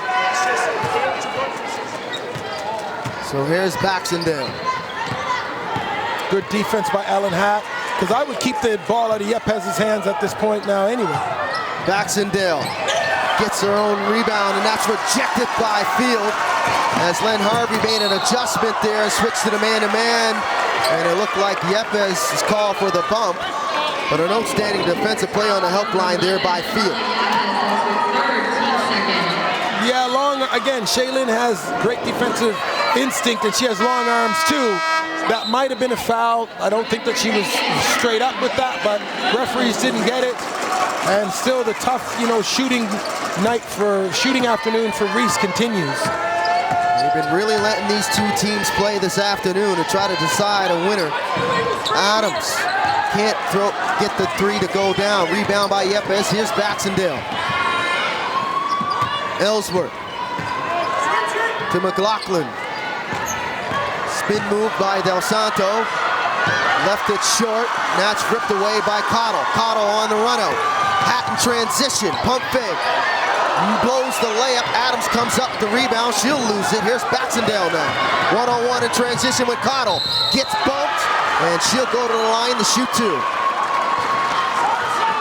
So lots of contact down one end, no call. And then Baxendale creates the contact down the other end. Well, you got to hope when you take a shot like this that you get to the line, because that's going away from the basket with your left hand. But the good thing is that the shot clock, the game clock is stopped, and PEI does need to score with the shot clock stopped. And so going to the foul line really helps them out at this point.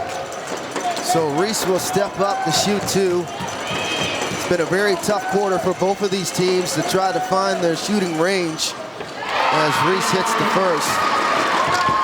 7 points and counting for the Panthers. The Axewomen only have 5 and 4:48 remaining.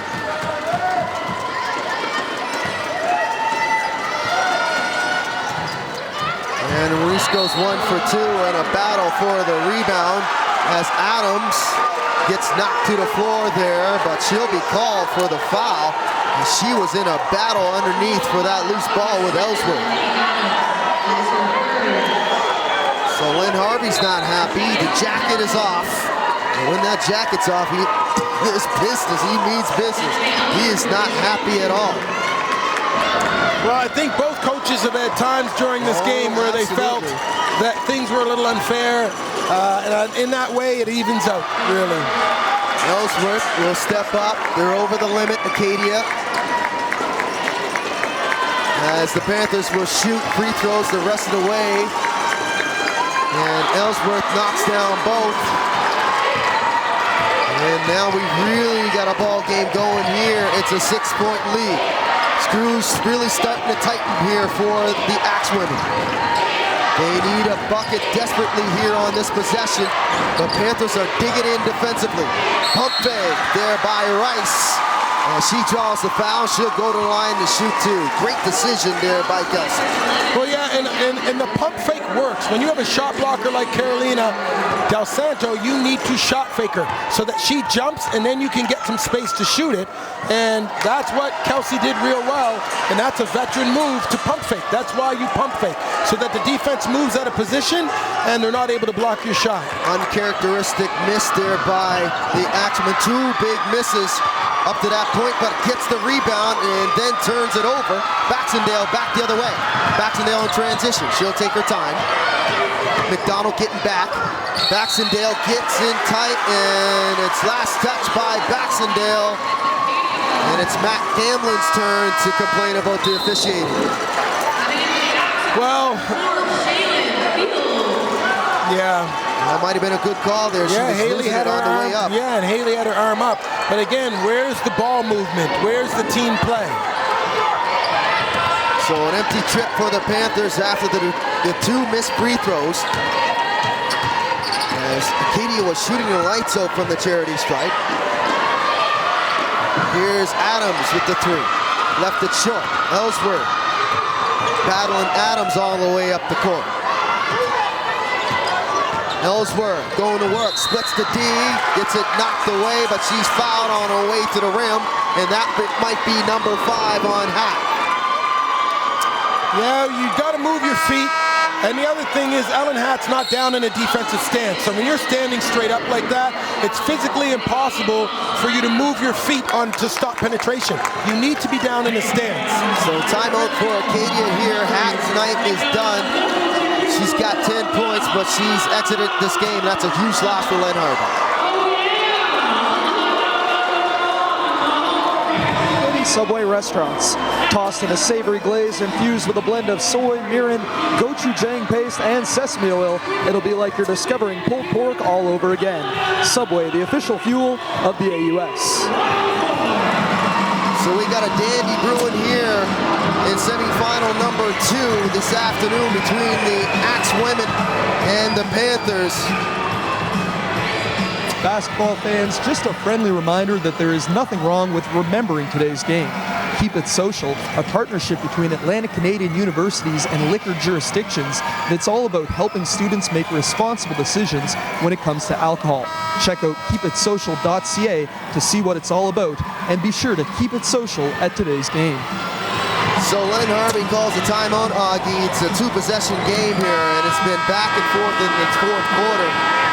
Right now, you gotta say the Panthers, even though there's been some times where they had some lack defensively, they've done an outstanding job of overcoming the adversity here. But they have a chance and an opportunity to try to steal this one down the stretch. Well, they do, and they're 6 points is 3 baskets. You know, if they're 2 points, so they're very close. You know, and right now you've got Jenna May at the line, but again, the game clock is stopped, so they can bring it to 4. And Jenna May gets the friendly roll. She's got 22 now. Second one coming up. And that rims it out. 5-point game. McDonald now across the timeline.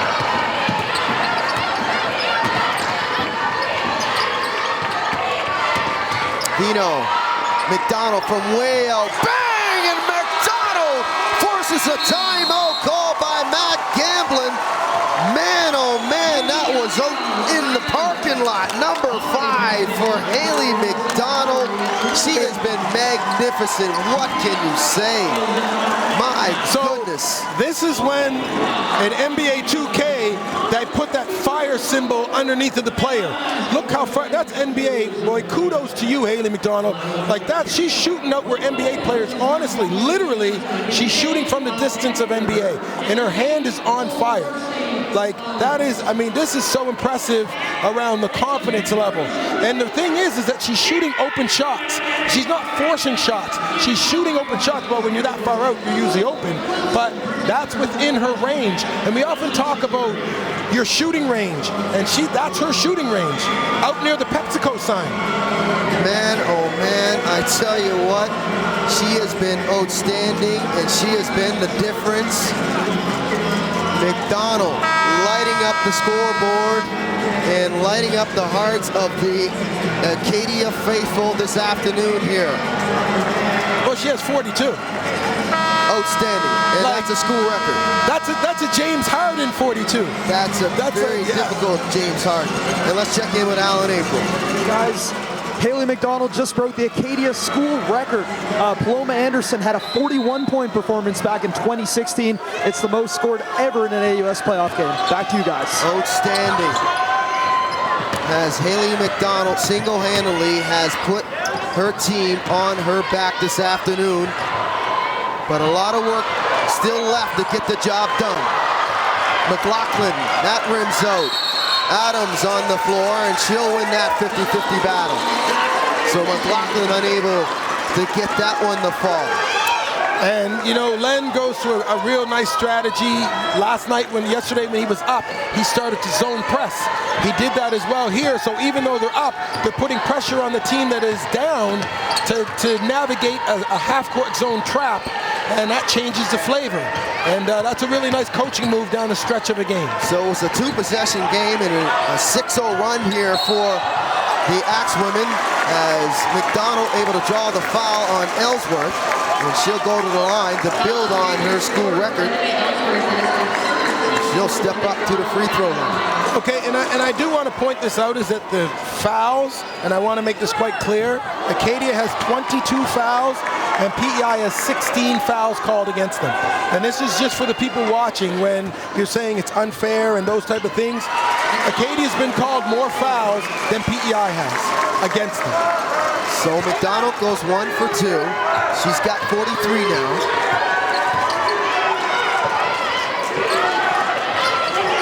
Acadia back to their 3-2 zone. Panthers really working it around. Ellsworth for 3. Left it short. McDonald can't garner the rebound. Yepes back to Ellsworth. Ellsworth gets bumped, and she'll go to the free throw line to shoot a pair. So outstanding hustle there, garnering that rebound by Yepes, keeping that possession alive. And some very important free throws coming up here for Jenna May. And she gets the friendly roll on the first. And one of the things that's happening now with fatigue is that, you know, Lauren Fleming and Julie Campbell and Kamisha and Annabelle haven't played a whole lot in the second half. You know, he's went with his starting 5, and, you know, there's a thing around fatigue and getting worn down. Now, obviously, Len has the chance to play more players, but how tired is PEI at this time? That was a huge miss down the other end, though, Augie. The lead is 7. An opportunity now for the Panthers. Nice take. Can't finish, though. Good closeout there by Adams. McDonald, no hurry, bringing it across the timeline. 2 minutes now remaining in regulation. Ellsworth trying to guard McDonald. McDonald step through, banks it in with the left hand, and that'll force a timeout call by Matt Gamlin. They simply have no answer for McDonald. It's not often that you see this in the Scotiabank Centre. This is a performance that has not been matched by either men or women at this level. And I'm talking not only the conference championship, I haven't seen such a performance at the national level when we see championships here. Yeah, and think about this too, stamina. Like she hasn't stopped from the beginning of the game. Like her pace has been the same for 40 minutes, and that doesn't happen unless you're in tip-top shape, unless you put in the time to do that, because when you start to fatigue, you make bad decisions mentally, you know, and so for you to do this over 38 minutes, it's super impressive. I think she's only stepped off the floor one time. And here she is going to work. The banker, and 1 on McLaughlin. And here's the 3-ball, step back, nails the dagger. Again, spots up, those are deep. It down. Those are deep. And again, she'll hit a jumper. Gets it back, step back, no closeout, hand down, man down, you're gonna put it through. And then she'll use the left hand and bank it off the window. I am so impressed with the game that she's played individually, and this is a team game, don't get me wrong. And I thought that both PEI and Acadia, again, have played really great playoff basketball, but with 45 points, I'm glad I was here today to see that happen. Outstanding performance this afternoon for Haley McDonald. And out of the timeout, that's kicked out of bounds. Possession will remain with the Panthers. It's a 9-point deficit. Still an opportunity to fight back here for the Panthers, but they need to get a bucket here. Acadia switching back to the man-to-man. Baxendale gets in tight. That's blocked from behind. McLaughlin powers up, and she'll get the roll. Adams on the inbound. Gets it to McDonald. And Matt Gamlin wants him to push up and pressure McDonald on the ball. Baxendale leaves it for, and Vino gets it from McDonald. Back to McDonald. McDonald again, left it short. Adams with the rebound. That hurts. That hurts. You know, they can spread it out right now and just pass the ball around. No need to. Banks it in, and another timeout. Haley McDonald, what a performance. She has been magnificent. I'm lost for words. I need you to pick this up because here's this the woman thing. has had a game for the ages. But when we say that, we said at the beginning, keys to winning, chase the three-point shooters off the three-point line. I think they've done that certain time. But when you're chasing them off into these layups that Haley's hitting, it makes her unstoppable. Let's check in with Alan Apron. What do you got for us, Alan? Another Haley McDonald record update, guys. No one in U Sports basketball, men's or women's, has scored more this season. I'm trying to find all-time records, but no one this season in men's or women's basketball has scored more in a single game. Back to you. For that, Alan. An outstanding performance this afternoon, and I mentioned it several times. Haley McDonald is putting her team on her back, and rightfully so. They need to continue to go to the hot hand. Great decision there by Lynn Harvey to decide that our offense is going to run through our best player. We're going to match up against your best player. You stop us. 47 points, 18 for 33 from the field, 5 for 11 from beyond the arc, 6 for 7 from the charity stripe, along with 4 rebounds. Historic shooting night. And the other thing is, take those 45 points away from the 81, and Acadia is getting blown out by 20. So, like, this is an amazing feat because really, let's remember that Acadia is the underdog in this situation. The bye went to PEI. PEI beat them 3 out of 4 times. So this 47-point performance has lifted Acadia into the championship game. You are looking at greatness right now. Del Santo can't get that one to fall. Again, Adams turns it over though. Ellsworth and 1. Ellsworth gets fouled from behind by Vino. I really like how Yepes passes the ball. Like, she's got a real sense of getting the ball to people, right time, right place, and often those passes are touch passes. Like, she doesn't hold on to it long. She's seeing vision and she passes the ball real well. So Vino is done for the afternoon. That's her 5th foul. Tough night for Jada. 1 for 7 from the field. He had 3 points and 6 rebounds, but the storyline has been Haley McDonald. She has been magnificent. Number 2 in red has put on a performance for the ages. A great performance as Ellsworth completes the 3-point play. The lead is only 6 though. And McDonald is bumped by Yepes, and she'll go to the line to shoot 2. So is she going to get 50? She just might, the way things are looking right now. A half century? She's going to get a half century? I'm telling you, she has been outstanding. The most points in a single game in the AUS championships in history, as Alan April told us, a new Acadia single game record. And she continuing to build on that. Well, if you weren't here and you're watching it on TV, you're seeing something. You have missed something. Please show up tomorrow. Oh my. Like, if you want it. So Munn is waiting, and it seems as though with 47 seconds, Acadia is going to go through 49 points in one game by one person. Here's Fleming. As Yepes is fouled out. Del Santo thought about it. Got to get a quick bucket. Baxendale for 3, and she'll knock it down. Still some chance here, a slim chance. Got a foul, but you're fouling one of the best free throw shooters in the country and in this conference. Okay, she's going for 50. She's going for 50, Vince. Greatness right there on your screen. Haley McDonald. Wow, we're going back to 1976. Carol Turney from St. Mary's had 50 points in 1976 against Mount Allison. And Mount Allison doesn't even play. So this is to break the record for most points scored in the AUS ever. What a performance. What this an foul afternoon. shot right here, she breaks the record. She will never forget, and she done it. 51 for Haley McDonald. Clock's not running. 30 seconds now. Baxendale. Stutter step to the rim. Count it! And one for Reese. They're not going away. Get that separation. Not giving it up are the Panthers. So they've got, and they're in this, folks. Like, as much as we're talking about what Haley's doing, they're only up 5. So Reese hits this, they're up 4. And they can press in 26 seconds. You can come back from 4 points. It's possible. So Haley picks up her 3rd personal. Baxendale. She'll knock down the N1. They got to press. Don't let Haley get the ball. And I'm not sure if we got a timeout. Lynn Harvey wants a timeout. So Lynn Harvey wants to talk it over. It's a 4-point lead. 51-point performance for Haley McDonald. She has been lights out.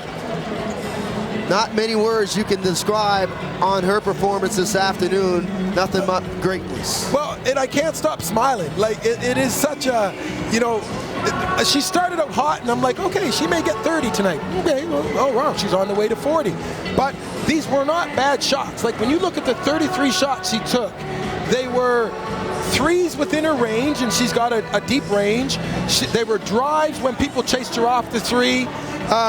She scored in a variety of ways. Like, that's what makes you unstoppable. When we can't stop you from shooting 3s, we can't stop you from driving, you're hitting foul shots, what can you do?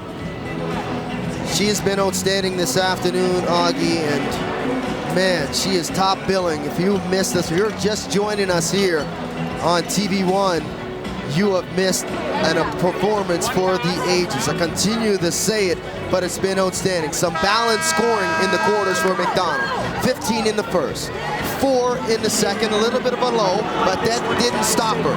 In the third, 15, 17 now. She has been absolutely a showstopper.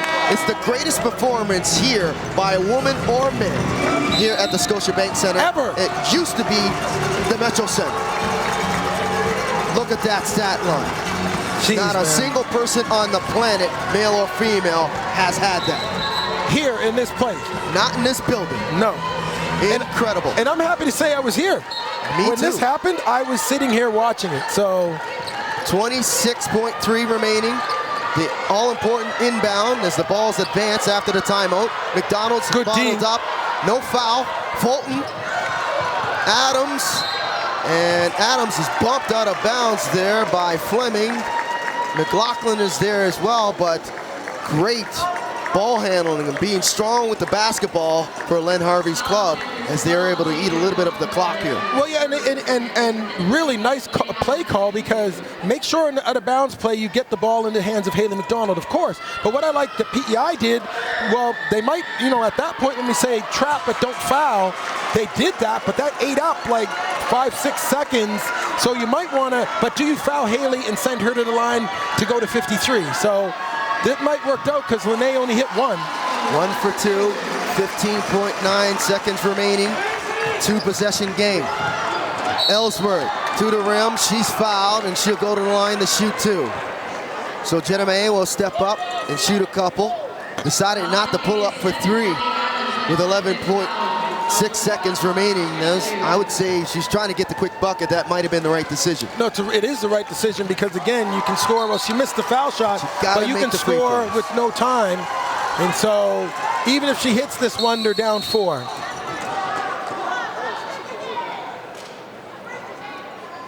So Brian states, it looks like there's some confusion here. She's having a conversation, and that's a 5th foul on Adams, and that's the reason for the stoppage of play. Yep. As Len Harvey would have to bring in a substitution here. And stepping on is Kelsey Rice. Yep. So Lene Adams' afternoon is done. Ellsworth will step up to take the second, and she'll rattle that one in. So 1 for 2 on that trip. Timeout on the floor called by the Axewomen. Well, and one of the things, again, when we talk about the fouls in the game, you know, Acadia now has 4 people that fouled out.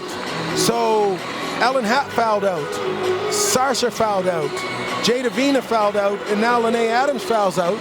And so again, if people say, oh, they never called fouls on Acadia. Obviously they did because 4 Acadia players fouled out the game. Look at the stat line, the scoring. 51 by McDonald. The closest to her on her team, 41. The difference. 10 points by Ellen Hatt, who's fouled out, has been the difference between the scoring for the Axewomen. Well, but even when you see some of the big numbers that Kobe Bryant and Michael Jordan and James Harden put up. These are the type of nights that they have. Because it's person that's second, because they're so hot, it's hard for you to get your 20 or whatever. You continue to go through your best player, especially when they're hot. I agree. That's good coaching. It is. That's outstanding coaching. It is. Especially in this situation. There's no tomorrow. You're going to get an opportunity to punch your ticket. You want to punch your ticket to the finals with your best player. Yes. And you want to go down fighting with your best player. Yeah. There is no tomorrow. You don't want to leave it out on the floor. Well, and if it ain't broke, don't fix it. Like right now, it's not like Haley gets 50 every game. So it's great by her teammates to trust her and keep getting her the ball too. And Fulton able to get it inbound. And it looked like she stepped on the sideline out there, so McDonald got the inbound, but Fulton was being hounded. Got to get quick, got a quick shot, got to go up here. Baxendale gets to the rim, she'll bank it in, 5.1 left. 1 possession game, and a quick foul there by Baxendale. And Fulton will go to the line to shoot 2 with 3.9. Okay, so I have to say, for the UPEI Panthers, what a great game. Matt Gamblin, what a great job coaching. He was never gave up. Never gave up. They were in the hole a bit. They bounced back, and right now it's a 2-point game. What do you do? Well, make the first and maybe miss the second? Well, I think in this case, you make them both. You're up 4 with 3 seconds. You make them both. Well, I tell you what, Fulton likes to score, and she'll knock it in. That's no knock against her. She's going to put both of them down. And then they're up 4, and you have to get 4 points in 3 seconds. That's impossible. Absolutely. So Fulton will step up for the second. What a great game. She'll knock it down. What a great game. And that should do it. What a great game. Baxendale, she'll rush one up. That's blocked by McDonald. No surprise. So, the greatest performance in women's basketball just took place here as McDonald, 51 big ones, and they punched their ticket to the final. So, the Axewomen return to the final, 88-84. They knock off the number 2 seed, and we'll be right back. That's a great game. That's a great game.